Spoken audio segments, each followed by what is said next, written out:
مجھے ڈر ہے کہ اس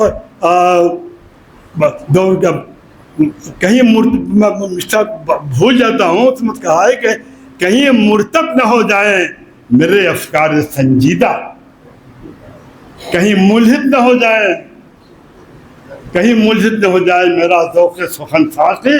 اور یہ سنانا تھا آپ کو، کہیں عشق ہو جائے نہ محدود وطن بن کر، اور کہیں حسن رہ جائے نہ محدود وطن بن کر، کہیں خود عشق ہو جائے نہ محدود وطن ساقی۔ تو یہ سب باتیں ہیں، یہ اہل قلم کو کچھ چاہیے۔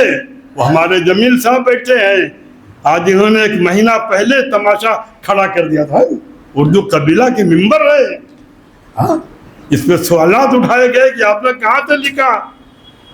ہر چیز جو پڑھی جاتی ہے وہ لکھی نہیں جاتی، ہر بول جو سنا جاتا ہے وہ دہرایا نہیں جاتا۔ ایسے آگے بڑھ کہتا ہوں، ہر سچ بولا نہیں جاتا۔ اللہ اکبر سب سے بڑی سچائی ہے، لیکن مندر میں آپ نہیں بول سکتے۔ رام کا نام ہندوستان میں سب سے ہے میں، لیکن مسجد کا امام نہیں بول سکتا مسجد کے اندر، جرم ہے۔ میں شبلی کی حمایت میں بات نہیں کر رہا ہوں، اور نہ اقبال کی حمایت میں بات کر رہا ہوں، میں عطیہ کے بارے میں بتاؤں آپ کو۔ اس خاتون کی خصوصیت تھی اپنے عہد کے دانشوروں سے رابطہ رکھتی تھی، اسے رابطہ رکھا، اقبال کو پکڑا، شبلی کو پکڑا۔ شاید آپ لوگ کو نہ معلوم ہو، آزاد کے اوپر بھی ہاتھ ڈالا تھا، مولانا آزاد کے اوپر۔ اس کو یہ چاہتی تھی وہ کہ ہندوستان کے دانشوروں میں اس کا شمار ہو۔ مشہور بحری اسکالر اے فیدی کی وہ پھوپھی تھی، جنجیرہ کی بیگم کی بہن تھی، اس کی دوسری بہن نادلہ بیگم تھی۔ وحیدہ آپا بیٹھی ہیں، بتائیں گی، ان کے خسر وہاں رہ چکے ہیں، وہ دونوں کو جانتے ہیں۔ یہ آپ لوگوں کو میں بتا دوں، یہ جب آپ پڑھیں تو سب پڑھیں، جب تک پورا نقشہ کینوس پہ نہیں ہوگا آپ کسی ملک کے بارے میں اظہار خیال نہیں کر سکتے۔ یاد کر لیجیے، پورا جغرافیہ ہو، پورا میپ ہو، آپ اس کو دیکھیں پھر آپ بات کریں گے۔ بہرحال بات بڑھ جائے گی، مجھے بات نہیں کرنی ہے۔ اور یہ ایک بات اور میں بتا دوں، شبلی کی یہ کہانی اور بڑھے گئی ہے کہ وہ اپنے ایک دوست کے ساتھ کانپور میں مجرا سننے گئے، دیکھنے گئے۔ تو جب شبلی نے واہ کہا تو سازندوں نے ساز بند کر دیا، تبلچیوں نے تبلا روک دیا اور کہا لائیے آپ کے ہاتھ کو بوسہ دے دوں، الفاروق کا مصنف یہاں آیا ہوا ہے۔ تو شبلی کے ماننے والے تو بہت خوش ہو گئے کہ شبلی کو سازندہ بھی جانتا تھا، لیکن نہیں معلوم کہ شبلی کی زبردست اہانت کی گئی ہے۔ اور میں اپنی بات کہتا ہوں، مجرے سب سنتے ہیں، کوئی وہاں جا کے سنتا ہے، کوئی نشر کے زبان میں۔ کہاں کا زہد، کیسا اتقا عہد جوانی میں، اگر چاہو تو آؤ تم بھی پیو، ہم بھی پیتے ہیں۔ کہاں تم دوستوں کے سامنے بھی پی نہیں سکتے، کہاں ہم روبروئے ناصح برہم بھی پیتے ہیں۔ یہ بھی ہوا ہے۔ میرے عزیزو، بہت کچھ جمیل میاں، بہت سوچنا پڑتا ہے۔ ہمارے ہاں کہا جاتا ہے صوفی نہ شود صافی تا در نہ کشد جامع۔ سنیے قلم کاروں، صوفی نہ شود صافی تا در نہ کشد جامع، بسیار سفر باید تا پختہ شود خامے۔ چلیے اس مجلس کی برکت سے ایک بات آپ کو اور بتا دوں، یہ ہٹ کے ہے لیکن بات بتا رہا ہوں، سن کے جائیے۔ آپ لوگوں نے سنا ہے کہ شعر میں تبارز ہوتا ہے نا. فادی صاحب نے نہ سنا ہوگا کہ نثر میں تبارز ہوتا ہے. معلوم ہے؟ ہاں، نثر میں تبارز ہوتا ہے. اور کیوں؟ خیالات اترتے ہیں، انسان کا ذہن اسے اڈاپٹ کرتا ہے. جو اڈاپٹ کر لیتا ہے وہ اپنی زبان کا جامہ پہنا کے اس کو لکھ دیتا ہے. یہ ایک دستور ہے. آپ نے اندلس کا نام سنا ہے؟ وہاں اسکالر گزرا ہے ابن شہید. یہ وہی عہد ہے جب بغداد کے نواح میں معرۃ النعمان میں ابو العلا مورری رہتا تھا. ابو العلا مورری نے لکھی کتاب رسالۃ الغفران. دونوں کی ملاقات نہیں، نہ یہ اندلس گیا نہ وہ اندلس سے آیا. اس نے لکھی کتاب التوابع والضوابع. رسالۃ الغفران کا دل اقبال نے کیا ہے. یہ خانہ تر و تازہ مورری نے جو دیکھا تو کہنے لگا وہ صاحب غفران العظومات. جو مضامین رسالۃ الغفران کے ہیں وہی مضامین ابن شہید کے. حیرت ہوتی ہے. اس یقین کو ماننا پڑتا ہے کہ دماغ لیتا رہتا ہے، اس کی صلاحیت کم نہیں ہوتی. بہرحال بہت چھوڑ رہا ہوں اس موضوع کو. اب شاہد صاحب پہ نقد نہیں کروں گا، اب نہ کرنا چاہیے، ان کی باتیں بہت رہی ہیں.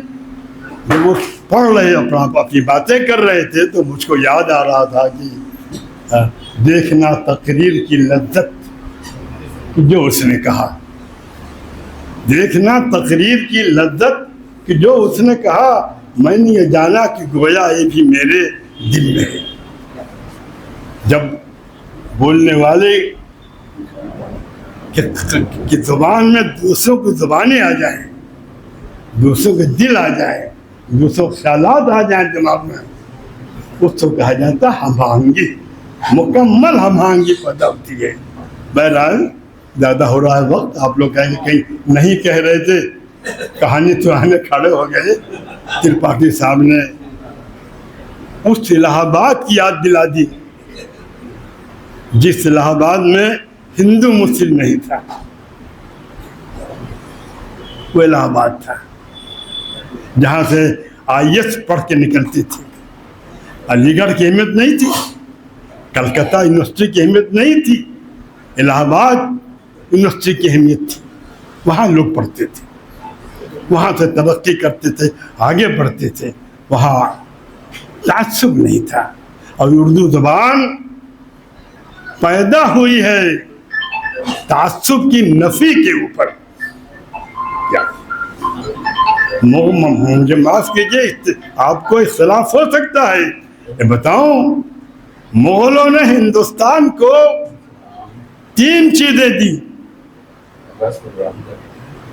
پہلی چیز تاج محل دیا، دوسری چیز اردو دی، تیسری چیز غالب دیا. یہ دین ہے. عبد الرحمن بجنوری کی زبان میں کہ ہندوستان کی الہامی کتابیں 2 ہی ہیں، ایک گیتا ہے اور ایک دیوان غالب ہے. اسی غالب کا تھا. غالب آتے ہیں غیب سے، یہ مضامین خیال میں. غالب سریر خامہ نوائے سروش ہے. یہ تھے غالب. تو اردو زبان عدم تعصب پہ پیدا ہوئی ہے. مطلب میری تعبیر یہ ہے، جہاں عصبیتیں دم توڑ دیتی ہیں، جہاں زبانیں اف بول دیتی ہیں کہ ہم آگے نہیں جا سکتے. ہماری مذہبی زبان میں، جس کو مولانا مصطفی بھی مولانا روم میں نقل کیا ہے کہ جبریل نے کہا اگر ہم ایک قدم آگے بڑھے تو میرا پر جل جائیں گے. اردو نے وہاں سے جنم لیا ہے. یہ تہذیب ہے. اسے لکھا پڑھا تو جاتا